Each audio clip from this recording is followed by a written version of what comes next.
È stata una scelta di natura politica, per cui era opportuna questa mia uscita. Un passo indietro quasi obbligato per garantire la tenuta della maggioranza, quello fatto dall'ormai ex assessore ai lavori pubblici del comune di Castelfranco Roberto Filippetto, che questa mattina ha presentato le dimissioni al sindaco Stefano Marcon.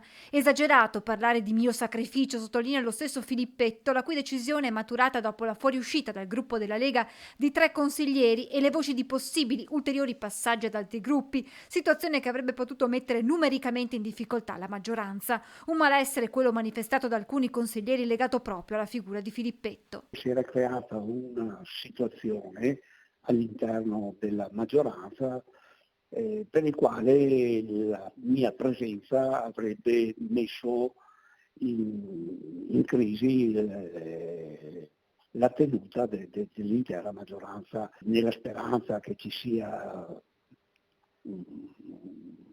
una ripresa di quella che è l'attività amministrativa, e abbiamo deciso insieme col sindaco di fare questo. Prendo atto con dispiacere delle dimissioni dell'assessore Filippetto, spiace che alcune posizioni personali abbiano preso il sopravvento su quelle politico-amministrative e credo che sia sotto gli occhi di tutti che nel nostro territorio siano state realizzate diverse opere che si attendevano da tempo. Questo grazie al lavoro dell'assessore e alla sua professionalità. Continuerò ad avvalermi del suo supporto in ambito provinciale, lo ringrazio pubblicamente per la sua collaborazione, a breve provvederò con un rimpasto di giunta comunale. Le dichiarazioni a caldo del primo cittadino Stefano Marcon.